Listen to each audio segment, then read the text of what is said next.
Okay, so thank you, Alan Williams, for looking over the video that I did for last week. And after viewing the video, I have a couple points of discussion that I want to talk about with you. And the first one that you can see here on the screen is based on your analysis and mine as well of student learning evidence. Establish what has been learned and by whom, what has not been learned and by whom, and who needs additional support to meet the standard. We only had one student in the video, so it will be narrowed down just to that one student. So I guess the first question I would ask you is, what do you think has been learned based off that video that you watched? Well, I think there was a real clear learning outcome that was focused on the main idea. So I saw the teacher being you,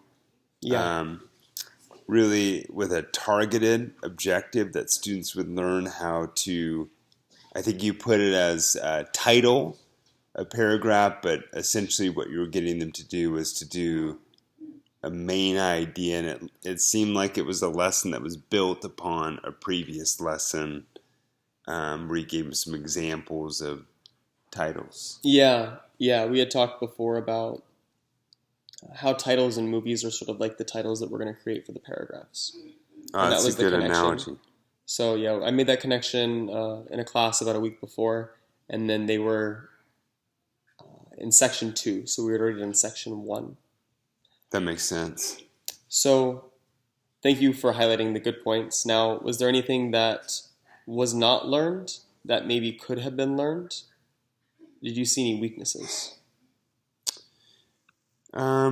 No, I think that you showed discipline in just staying on that one aspect of the learning objective. Like there was other things that could have been pulled from the paragraph, but I think you were right. If this was a follow-up lesson to titling, just to focus on what is the main idea, I think that sometimes it's a novelty to kind of talk around, like in that one portion of the lesson you talked around archaeology and asked the student, if he wanted to search for bones. And I think it's important to build rapport, but I think that you've always got to be careful as the teacher not to move in a different direction, because their mind could wander in a different way that may take them down a road that doesn't connect to the clear learning objective that you established. Yeah, and I've noticed, this wasn't a special education class, this particular class that you saw, but in my own classes, I've noticed that does happen, where you'll get off on something with the hope to give them sort of a brain break and to enjoy themselves, but it usually doesn't turn out good. Yeah, it usually turns out poorly, which I think just shows that your point is true. So, and then finally, you heard a little bit about what the student said, and in some areas, he seemed like he needed a little bit of extra support. He seemed a little scatterbrained on some level. Do you want to add any more to what you thought of the student and his abilities? Yeah, I think he definitely had the capacity to learn it, and I think sometimes it was that piece to keep them engaged with something that's meaningful and important. And I think he did a nice job of rewarding him and celebrating his success. And I don't know if there would have been even more like ways to give him praise or give him feedback for what he had done. Yeah. Well, you did a nice job though of giving him positive feedback, and I thought it was good too that you didn't like when he picked the word first. Yeah. In that first paragraph, he clearly missed the mark on it, and you said like, "Oh, that's a good word. Let's put it to the side right now." And then you dove back in to get him to think more completely about. Yeah. Well, was that really the title or the main idea for that paragraph? And I think just you continue to work with him and push him along, and he arrived. I think for that paragraph it was archaeologist, was it not? Yeah, I think it was. And at the very least, my hope, because sometimes in other classes, I'll let them get away with a word that isn't the best, but we'll talk about it. And my hope with those is to not like to dive into every single one and change every single one, to give them a little bit of freedom to choose maybe not the best one. But if I discuss it with them, my hope is that those words will trigger the rest of the paragraph. Because I understand that titles mainly is getting about 30 or 40%, maybe 60 at most, of the paragraph. And that's your foundation and lens to look through to gather any other extra percent that you need for, say, a project or something. Yeah. That's how I understand the titles. I wonder if there's a step as we talk about it now, and I know sometimes multiple choice is seen as kind of too traditional, but maybe that's an aspect of scaffolding too, that you have like multiple responses, and they select and they have to show why, and you build towards them coming up with their own distinct word. Yeah, I like the idea of having them pick from a couple different ones, and then you get the explanation too, so it's not just a guess. They have to explain their guess. Even if it was a guess at the beginning, they have to build on that. So I think... and that's touching a little bit on number 4, so we're kind of in that realm, but I think if we just said that's a part of 4, then we don't have to discuss it later and kind of mesh those two questions together a little bit. So, well, it's your project, so... Yeah, sure. I think we're okay. I think it is like that. I don't want to get too far along here. Yeah, sure. But just that clear assessment of, maybe the next step, or if this was a longer lesson, there would be a time for them to, if there was more students involved, to actually do the assessment, the formative assessment, to see, like, do they really get this or not, without any help or support. Yes, yeah, and that's something that I have implemented in other classes. And the nice thing about some of these questions is that you sort of need multiple kids to answer them, but I can give you some examples of some of my classes and some of the differentiated learning that I've done. So in that case, making them do it on their own I think is really healthy. I did it recently with another student, and I gave him some minutes to just do the best he could with the titles, and he didn't get it. He wrote out a sentence. But what we did is it was a good summary of the paragraph, the sentence, and so we narrowed down the sentence to 5 words. And then we created the title off of that, and it was actually successful. So I think making them do it independently without my help is really good to know sort of where they're at and their level of comprehension.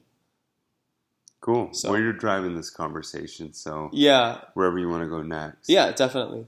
So we'll wait on 4. I do want to go a little bit to the number 2, which is how effective your instructional design was based on your planning and teaching. To give you a little bit taste of my planning and teaching, there was some differentiated learning, and it's all noted in my planning section, which was from last week. But because there was only one student, it was just what worked for him, and what worked for him was mainly the straightforward, on the ball and focus. Because as you could tell in the video, he wasn't having a real tough time until the very end, which is, I think, not abnormal. But there was some differentiated learning. And to give an example of one of the examples that I gave in my planning was drawing pictures. And I was curious about what you thought about drawing pictures, especially for students in special needs classes that aren't really able to summarize, or it would take a very long time and would have to be an independent effort. So I think drawing pictures is interesting, but it kind of detracts from the actual learning objective. So I think it's more distracting than not. I think it's you just need to recognize what it is, because I don't think it's a real support to them learning the main idea. I could see you could use it as a supplement or an additional. I think what you really did well in the differentiation is that you really ask clear and relevant questions, being that the questions that you ask related directly to the learning objective. And so I think you did a fine job with that. I could tell that you had planned some of those specific questions, but you also had the with itness to be able to create those questions as you saw a need to ask them to get further clarification. And I really believe as an educational professional, it's really about the questioning that a teacher does to really draw out those responses in a careful way. And I thought that you really did that well. So that's great. Thank you. I think, maybe I just have an inherent bias against against picture drawing. Sure. And I think that's probably best, that best takes place in an art class, because sure. I think to color in stuff and draw sketches, I mean, who could say there's not some value to it? Yeah. But oftentimes in many classrooms, it just becomes this huge time filler that really gets away from critical thinking and detracts from the learning objective rather than adds a supplement to it. Because I believe that the greatest engagement you build is when students know they have genuine success with the learning objective that you set out. Yeah, I think students do know when they did a good job. I saw sort of a transition with one girl in one of my classes, and she went from being just an average student to being a student that I could tell really wanted to get into the breakout room and title. And she was excited to do it. So I think kids do sort of recognize it's meaningful when they're being work. Yeah, exactly. Not to diminish the enterprise of art, but it's not art class. Yeah, and it feels like busy work to me. And the only girl that I would use it for potentially, and I'm open to maybe a different resource, but this girl, she just has a real tough time with, it's hard to even get her to read the sentence.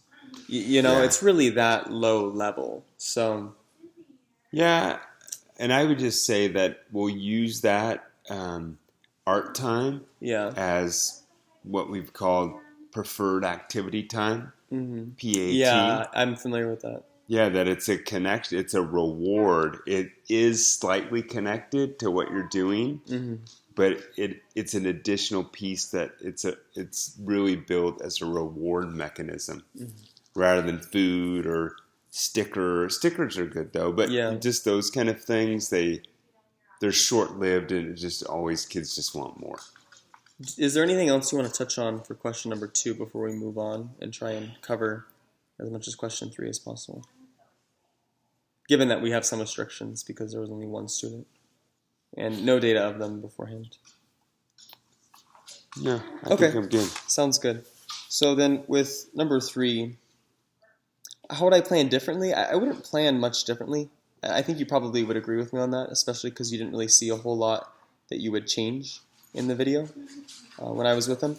I don't think I would change much. With differentiation strategies, not so much with this student. There is one other differentiation strategy that I think is helpful for students that I attempted to do with the word culture, just in my own class, was I told them to identify, and I did a little bit in this one as well. I asked them to understand their own culture, to refer to me what their culture is about, and I think that's helpful to understand the key words because that connects the history to their present life and makes it more relevant. So I think that's a level of scaffolding and support that makes the content more relevant and forces a little bit more thought rather than just memorization. So I agree with you, and I thought it was interesting what you said. Yeah. But I think what you always need to remember is that just because you have good statements about what culture is, it doesn't necessarily mean that you're teaching it. Because you're like the student said food, like chocolate. And you said, oh, that's a good aspect of culture, but that wasn't part of this distinct learning objective. You were kind of taking them to another whole objective about culture. And I don't say this just to totally pick apart the things that you said, but I think it's important to recognize, okay, so what are we teaching about? Are we teaching about titling, or are we teaching about culture? Because if it was about culture, it was more about what you were saying about culture than what they necessarily demonstrated they knew about culture. So would you say that those two lessons should be separate if they are to be done, both of them at all. If it's titling, you focus on the titling and you don't try and segue into other things. Yeah, and it just takes a lot, because what you were saying was very interesting and important, but that's where it's the discipline that I'm going to stay focused on exactly what I'm teaching them to do. Yeah. Because we know that research shows that when you state the objective and you teach only to that objective, kids will get it more. Yeah. They'll understand it. Yeah. Otherwise, they just become, even though it's easy for you to move in and out of that objective, it's not easy for them to do that. Yeah, I could understand that, especially as they're not as familiar with it as I am. Yeah. Because I think you start with sort of the concrete thing, and then you can spread out and grow from that, sort of like a seed growing into a plant. You got to plant the seed first, and then it becomes a plant. With a lesson like this, I think there's a time to go back and revisit after they have a good understanding of what they've read, which is directly linked back to what you're getting them to do, is to understand what in the world is this paragraph even about, and you're forcing them to do that, and rightly so, by identifying the main idea. And so I think this is a good transition to this fourth one, and I think I already know what you're going to say. Correct me if I'm wrong. Just with regards to, you got presentation, expression, and engagement, I think what you would say, at least for this particular activity, that you just don't want to complicate things, in the sense that if too many kids are doing too many different things, and it's not just, you read it, you think hard about it, and then you touch on the objective by writing down the title. If you stray from that too much, then you're really in for a good bit of trouble. And I think the only thing that I could think of, and tell me if you like this one recommendation, is with the presentation, and this is something that I do already, I add photos. Mm-hmm. I show a photo of some of the key terms, and I think that's a helpful way to ingrain the key term a little bit more in their mind. And so I pair it with the photo, but other than that, I really don't want to do much outside of, putting them there in front of the book and having them title the paragraph. So am I pretty close to what you think? Or? Yeah, I think so. I think that we're pushing kids to be readers and writers and critical thinkers. And I think we always need to be careful when we bring in the visual piece, because we know we're never going to replicate the images that they see on television or YouTube or wherever. And we know a lot of that is just what we would call sound bites, just these really cheap imitations of thinking. Like, here's the visual, you always need the visual. Okay. And I think to some extent, even Howard Gardner's theory about multiple intelligences and that has been largely debunked, that I think there's good literature out there that says, like, that's interesting, but that's not really accurate. And so it just gets back to, because someone could mitigate against what you're saying, that it's important to identify the title. Why don't you just show them a video? Why don't you just show them an image? Yeah. Because we believe as educators that reading and writing is important, and students should be able to think. And one of the greatest ways we can demonstrate our thinking is through the pen and paper, or to write it out. So, yeah, I'm not going to just completely be negative about visuals, and I think it's good to show visuals, but I do always think we need to be careful, because when we heard the student get it, that was exciting stuff. It always is. Yeah, and I agree. We need to get incredibly, and I'm kind of drifting here a little bit, but that's where we need to be excited to let them know that they got something that's important and meaningful, and they didn't need to see a picture in order to get it. Yeah, and just as sort of a final thought before we wrap up, I think the games, the pictures, the videos, they can be fun as sort of asides, maybe near the end, maybe one or two things at the beginning. But with regards to the meat, I think claiming that those things like games, videos, etc., won't ever really substitute as the meat of the lesson. Yeah. So I think with regards to the presentation, expression, and engagement, those might be able to facilitate maybe a little bit more of a familiarity with the topic, and you sort of ease them in on some level because there is a real love and attraction towards the visual and games in culture. So I think connecting that to class is really important because then it might just be too foreign of a concept, but it shouldn't ever substitute for it. I guess, to sort of come back to what I said earlier. Yeah, I think that you've got really the bread and butter of good instruction. Yeah, okay. To stick with reading, writing, communicating, and you as the teacher asking those really good questions and not letting students off the hook. And I saw that in the video. Sure. We go back and we re-ask, and you don't get a phone a friend. You don't get a call in someone else. That I'm just going to continue to work with you because you're worth it as a student. And I think that if you can continue to keep that as the focus, that working with the students and have them work through real challenging learning, that you're going to be better as a teacher, you're going to get better, and students are going to get better as learners in your classroom. Great. Thank you, Alan Williams.